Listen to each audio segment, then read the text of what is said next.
Hello students, welcome to my channel Devas travel. আমি ভাস্কর। তো আজকে আবার একটা ইম্পর্টেন্ট টপিক নিয়ে আমি কথা বলতে চলে এসেছি তোমাদের আসন্ন মাধ্যমিক পরীক্ষার জন্য। সেটা হচ্ছে আলো চ্যাপ্টার নিয়ে।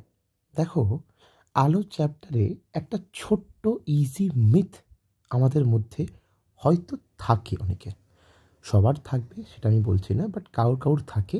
এবং সেই সমস্যাটার জন্য আমাদের ক্ষেত্রে কি হয় না, আমরা পরীক্ষাতে একটা স্লাইড ভুল আনসার দিয়ে চলে আসি, যে কারণে হয়তো আমাদের 100 হওয়াতে আটকে যায় বা কারো 90 হওয়াতে আটকে যায়, ছোট ছোট ভুলের জন্য। মানে যদি ধরো কখনো তুমি এটা দেখো যে স্নেলের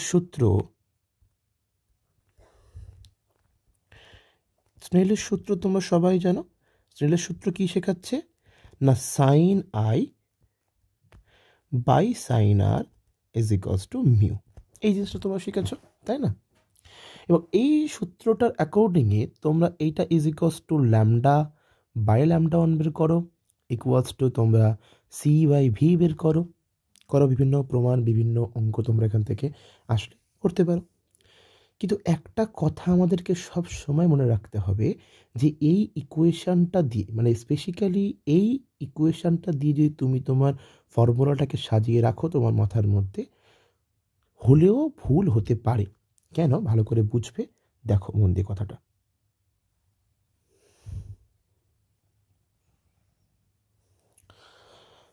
ধরে নাও এটা দুই মাধ্যমে বিভেদ তল, এটা হচ্ছে দুই মাধ্যমের বিভেদ তল। এগুলো লেখার কোনো দরকার নেই, এগুলো তোমরা সব ভালো জানো, আমার থেকে অনেক বেশি ভালো জানো। দুই মাধ্যম বিভেদ তল, এটা অবিলম্ব।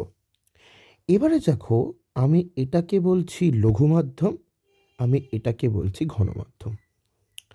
তাহলে আমার যদি লাইট এই লঘু মাধ্যম থেকে এইভাবে ঘন মাধ্যমের দিকে আসে, আমরা খুব ভালো করে জানি সেটা ঘন মাধ্যমের দিকে বেঁকে যায়, তাই তো? যে আলোটা এইভাবে চলে যাওয়া উচিত ছিল সেটা সেরকমভাবে না গিয়ে সেটা একটা শিফট করলো, কিছুটা অ্যাঙ্গেল শিফট করলো, করে অবিলম্বের দিকে বেঁকে গেল। এর বেসিক্যালি যদি এটাকে আমি মিউ ওয়ান ধরি, এটাকে যদি আমি মিউ টু ধরি, তাহলে এই মিউ ওয়ান আর মিউ টু কি? মিউ ওয়ান আর মিউ টু হচ্ছে এই লঘু মাধ্যমের এবং ঘন মাধ্যমের রিফ্র্যাক্টিভ ইন্ডেক্স বা প্রতিসরাঙ্ক। আচ্ছা, প্রতিসরাঙ্ক জিনিসটা হয় কি না, আমার আলো একটা মিডিয়াম থেকে যাচ্ছিল, অন্য একটা মিডিয়ামে যখন সে গেল, যখন সে প্রবেশ করলো, তখন তার ভেলোসিটিতে কিছুটা পরিবর্তন আমরা লক্ষ্য করলাম। এবার ভেলোসিটিতে পরিবর্তন লক্ষ্য করার জন্য সেটা কি হয় না, সেটা কিছুটা দিক পরিবর্তন করে। কেন পরিবর্তন করে? কারণ তার ওয়েভলেন্থ খানিকটা চেঞ্জ হয়ে যায়, হয় ছোট হয়ে যেতে পারে বা বড় হয়ে যেতে পারে। এইরকম পরিবর্তনগুলো প্রতিসরণের ক্ষেত্রে কিন্তু হয়ে থাকে, ঠিক আছে? এবারে যেটা বলছি এটা মন দিয়ে শোনো। অ্যাকচুয়ালি স্নেলের সূত্র যেটা আমাদেরকে শেখায়, স্নেলের সূত্র বেসিক্যালি আমাদেরকে যেটা শেখায় সেটা কি আমি তোমাদেরকে একটু বলি, বুঝিয়ে তোমরা দেখো। দেখো, স্নেলের সূত্র এটা বলছে যে যে মাধ্যম থেকে আলো আসছে, এক্ষেত্রে আলো আসছে কোন মাধ্যম থেকে? লঘু মাধ্যম থেকে। তাহলে লঘু মাধ্যমে রিফ্র্যাক্টিভ ইন্ডেক্সকে মিউ ওয়ান বলছে, এবং ওই অ্যাঙ্গেলটাকে আমরা কি বলি? Angle of incident i. তো সেই অ্যাঙ্গেলের sine i is equals to যে মাধ্যমে আলো গেল তার রিফ্র্যাক্টিভ ইন্ডেক্স ইন্টু সেই মাধ্যমের অ্যাঙ্গেলের মান, সাইন। এবার তোমরা একটা কথা মন দিয়ে শুনে রাখো, সেটা খুবই গুরুত্বপূর্ণ। সেটা হচ্ছে যে তোমরা এই সূত্রটাকে স্নেলের সূত্র হিসেবে জানবে এবং এটা দিয়েই ম্যাথামেটিক্স করার চেষ্টা করবে বা বাকি প্রমাণগুলো। কারণ তুমি মন দিয়ে দেখো, ভালো করে শোনো মন দিয়ে। যদি এই সূত্রটাকে আমি একটা জেনারেল ফর্মুলা বলি, মানে সবার জন্য এই সূত্রটাকে আমি অ্যাপ্লাই করব, জেনারেল ফর্মুলা যদি এটাকে বলি, এবং এই সূত্রটাকে যদি আমি এই কাজে লাগাই যে লঘু মাধ্যম থেকে আলো যখন ঘন মাধ্যমে আসছে, তখন এই সূত্রটাকে কিভাবে আমি চেঞ্জ করতে পারি। দেখো, লঘু মাধ্যমে বা এয়ার মিডিয়ামে মিউ ওয়ানের ভ্যালু সবসময় ওয়ান হয়, মনে রাখবে যে লঘু মাধ্যমে মিউ এর ভ্যালু সর্বদা কি হয়? ওয়ান হয়। ওকে, এবার দেখো মন দিয়ে শোনো। তাহলে one into sine i is equals to, আর মিউ টুটাকে যদি আমি মিউ ধরে নিই তাহলে সাইন আর। সো সেক্ষেত্রে sine I by sine R is equals to mu, এইভাবে। এবং এই জিনিসটাকে আরেকটাভাবে রিপ্রেজেন্ট করা যেতে পারে যে শূন্য মাধ্যমে আলোর বেগ সেটাকে সি বলে, বাই যে কোনো মিডিয়ামে আলোর বেগ সেটাকে ভি বলে। বেসিক্যালি বুঝতেই পারছো যে আলোর বেগ সি থেকে ভি হয়েছে মানে সেখানে কিছুটা আলোর বেগ কমেছে, কারণ শূন্য মাধ্যমে আলোর বেগ সিকে আমরা একটা কনস্ট্যান্ট ভ্যালু বলি। তাহলে সিটা চেঞ্জ হয়ে ভি হয়েছে, তার কারণই হচ্ছে আলোটা কিছুটা পাথ কিন্তু ডিস্ট্র্যাক্ট করেছে, কিছুটা পাথ কিন্তু সরে গেছে। তাহলে আলোর পাথ সরতে পারে কিভাবে? হয় আলোর ভেলোসিটি কমেছে তার জন্যে, আলোর ওয়েভলেন্থ কমেছে তার জন্য। কিন্তু একটা কথা আমরা ক্লাস 10-এ পড়েছি যে আলো যখন রিফ্র্যাক্ট করে, মানে একটা মাধ্যম থেকে অন্য মাধ্যমে যখন প্রতিসরণ করে, তখন কিন্তু আলোর কম্পাঙ্কের কোনো পরিবর্তন হয় না। ঠিক আছে, তোমরা বড় হয়ে একটা সূত্র জানবে যে V equals to f lambda. এটা কি সূত্র জানো? এটা হচ্ছে আলো বা যে কোনো ওয়েভ, তো সেই ওয়েভের ভেলোসিটি, ওয়েভের ফ্রিকোয়েন্সি আর ওয়েভের ওয়েভলেন্থ, এইটার একটা সম্পর্ক। ঠিক আছে, তা ফ্রিকোয়েন্সি সবসময় ধ্রুবক থাকবে, তাতে আমাদের ওয়েভলেন্থ আর ভেলোসিটি যেমনভাবে চেঞ্জ হোক না কেন, ফ্রিকোয়েন্সি কখনো পরিবর্তন হবে না। আর সেই পরিবর্তনটাকে কনস্ট্যান্ট রাখার জন্য, মানে সেই পরিবর্তনের যে রেশিও, মানে এখান থেকে যদি ফ্রিকোয়েন্সি করো কী হবে, ভি বাই ল্যামডা। তাহলে এই রেশিওটা এমনভাবে পরিবর্তন হতে হবে সব সময় যাতে এই ফ্রিকোয়েন্সিটা সমস্ত মিডিয়ামে কনস্ট্যান্ট থাকে আলোর রিফ্র্যাকশনের পরেও। এবারে দেখো যেটা বলছিলাম, তাহলে sine I by sine R is equals to mu. তাহলে দেখো তুমি বলবে স্যার এই তো আমার তো এই প্রমাণটা চলেই এসছে, sine I by sine R is equals to mu, তাহলে আপনি কেন এই কথাটা বলছেন? আমি ওটাকে মনে রাখবো, অঙ্ক ইজি হয়ে যাবে। কিন্তু বাবু, যদি বলে যে আলো ঘন মাধ্যম থেকে লঘু মাধ্যমে ট্রাভেল করছে, মন দিয়ে শোনো এই জায়গাটা। মানে ভাবো, আলো এই যে ঘন মাধ্যম ছিল, সেই ঘন মাধ্যম থেকে যাচ্ছে লঘু মাধ্যমের দিকে, কী জানি আমরা, সেটা অবিলম্ব থেকে দূরে চলে যাবে। ওকে যাওয়া উচিত ছিল এরকমভাবে, অবিলম্ব থেকে দূরে চলে গেল। তাহলে এখানে যদি এবারে আমি স্নেল লটাকে অ্যাপ্লাই করি, তাহলে আমি যদি আবার জেনারেলটা ইউজ করি যে মিউ, এক সেকেন্ড একটু ভুল হলো, হ্যাঁ মন দিয়ে শোনো, এবারে আলো গেছে থেকে মিউ টু থেকে। মিউ টুটা কি? ঘন মাধ্যমে প্রতিসরাঙ্ক। তাহলে আলো যাচ্ছে ঘন মাধ্যম থেকে, স্নেল কি বলছে, যেখান থেকে আলো যাচ্ছে তার আগে রিফ্র্যাক্টিভ ইন্ডেক্স নেব, এবং সেই মিডিয়ামে যেহেতু এইটা আবার অ্যাঙ্গেল অফ ইনসিডেন্ট, সেটাকে আমি অ্যাঙ্গেল অফ আই বলছি, আর এই পুরোটাকে আমি অ্যাঙ্গেল আর বলছি। আগের বাড়িটা আর ছিল। তাহলে দেখো mu two sine i is equals to mu one sine r. এবারে আমি একটু আগে কী বলেছি যে দেখো লঘু মাধ্যমে মিউ ওয়ানের ভ্যালু কত হয়? 1। মানে লঘু মাধ্যমে মিউ ওয়ান নয়, লঘু মাধ্যমের যেই রিফ্র্যাক্টিভ ইন্ডেক্স থাকবে তার ভ্যালু হচ্ছে কত? 1। তা দেখো মিউ টুর ভ্যালু তো 1 হবে না, মিউ টুর ভ্যালু কী হবে? মিউ হবে sine i is equals to 1 sine r. কারণ কি? লঘু মাধ্যম, মানে লঘু মাধ্যমে মিউ এর ভ্যালু কত হয়? 1। তা সেটা কত হচ্ছে? Sine I by sine R is equals to 1 by mu. দেখো ইকুয়েশনটা কিন্তু পুরোপুরি আমার একটা চেঞ্জ হয়ে গেল। তাহলে এখানে আমার তার মানে এটা সি বাই ভি না হয়ে ভি বাই সি হয়ে যাবে। ভালো করে বোঝো, তার মানে এইটা আমার সি বাই ভি না হয়ে কিন্তু ভি বাই সি হয়ে যাবে। এবার এই সূত্রটা যদি লেখা থাকে তোমরা সবাই ঘাবড়ে যাবে, যে তোমরা হবে যে এরকম তো আমরা প্রমাণ করিনি, আমরা তো always sine I by sine R is equals to C by V বলেছি। হ্যাঁ, যদি তোমাদের দেখো তোমাদের এটা আছে sine I by sine R is equals to V by C, তাহলে বুঝবে লাইটটা তোমার ঘন মাধ্যম থেকে লঘু মাধ্যমে ট্রাভেল করছে, এবং লঘু মাধ্যমটা অবশ্যই বায়ু মাধ্যম।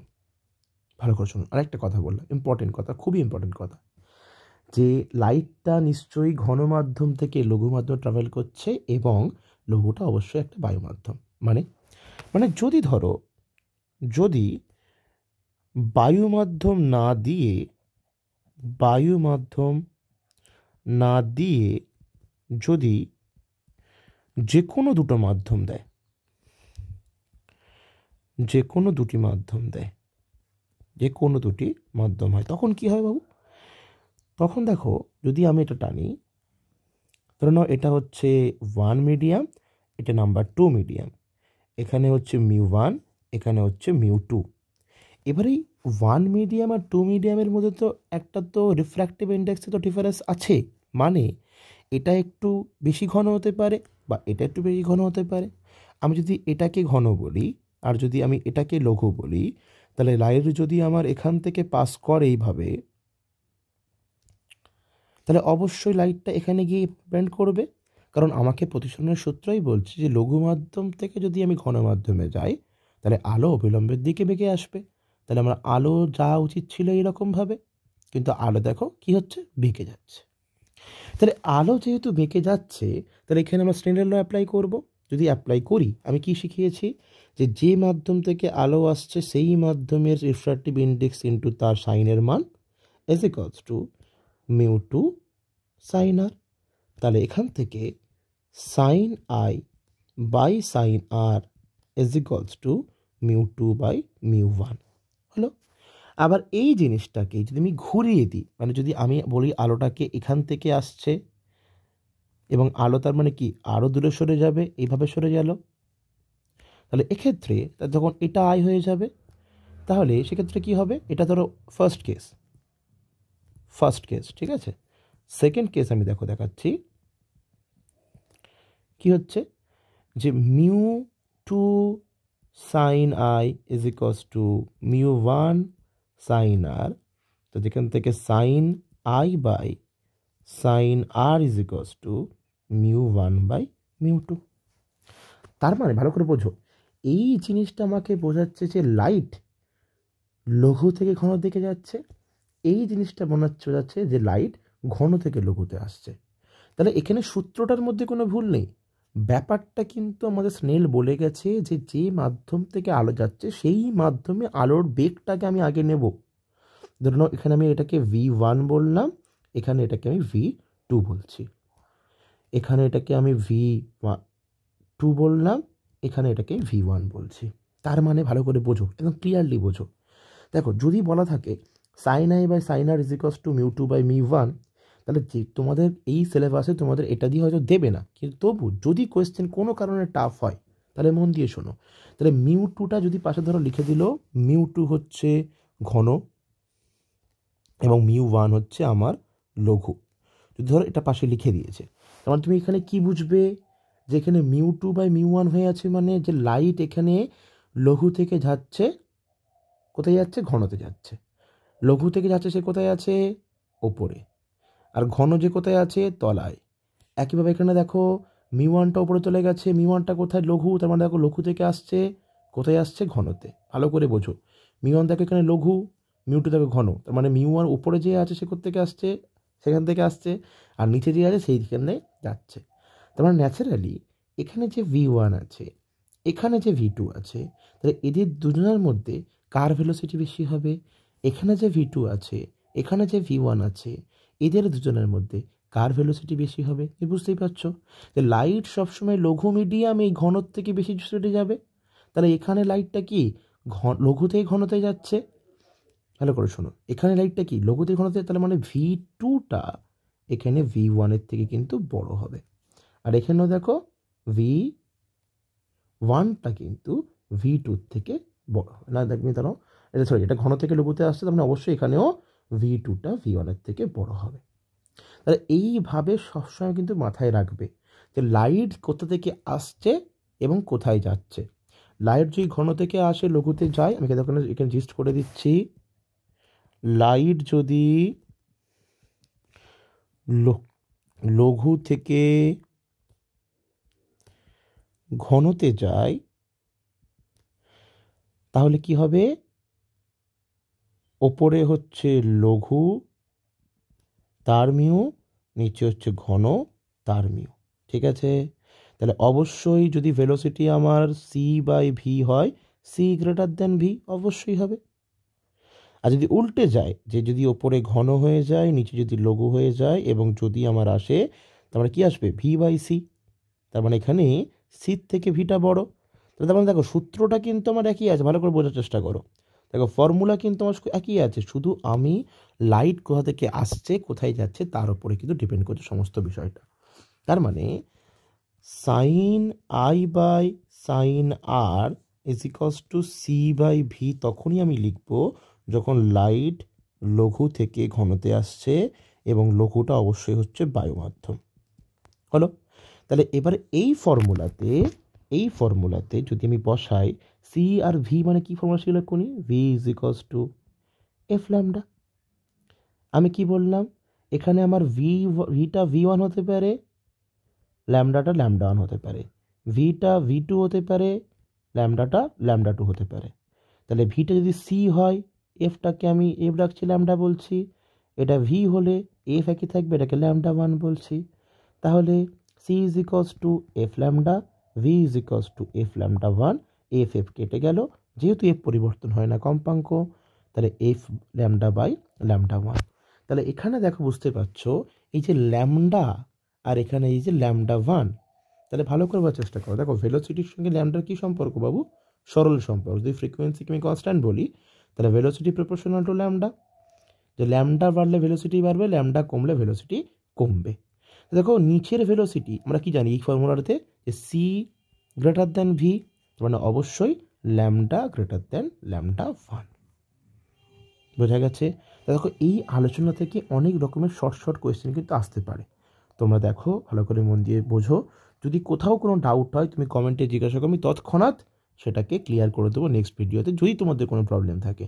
এবং তোমরা আমাদেরকে আমার যে ইনস্টাগ্রাম পেজ আছে সেই ইনস্টাগ্রাম পেজে গিয়ে তোমরা আমাকে ডিএম করতে পারো, তোমাদের কী সমস্যা আছে, আমি সেগুলোকে অবশ্যই একটা ছোটো ছোটো ভিডিওর মাধ্যমে তোমাদেরকে ক্লিয়ার করে দেওয়ার চেষ্টা করবো। ওকে ওকে, চলো, থ্যাংক ইউ।